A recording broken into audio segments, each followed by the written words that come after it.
How well you connect with people determines how good of a leader you are. And this takes vulnerability. The vulnerability was the thing that changed everything. It started with me, because as a leader, everything starts with you. Vulnerability is not weak. It takes enormous courage and strength to say, I don't know something, I made a mistake, I need help and support here. It is possibly your biggest asset when it comes to leadership. I was terrified of vulnerability because I thought it'd make me look weak. I thought that people wouldn't respect me, that I would be rejected. I ran the business with this level of anxiety. Anxiety is something I personally struggle with. So I used to tell people, all right, we need to do it like this, and we can't make mistakes, and we can't do that, and we can't fail, and and I was a perfectionist.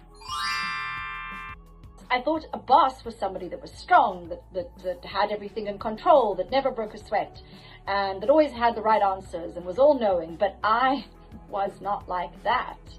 I'm human, and so it was unsustainable. It only created anxiety within myself and for the employees because they were terrified of disappointing me.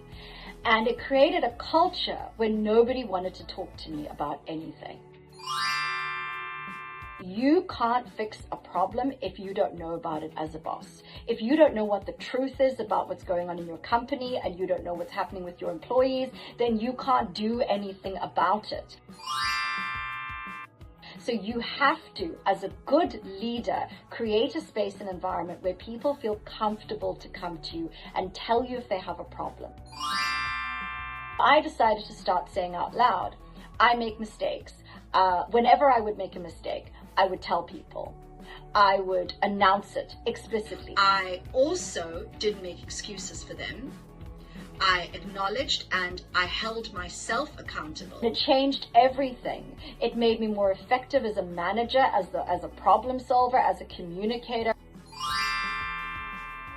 If they feel like you're up here and they're down here, and that is the dynamic that you've created as the leader, they're only going to feel defensive, threatened. They're going to feel like they can't actually talk to you, they can't connect with you, and you're not going to get anywhere. You need to be vulnerable in order to connect with somebody else.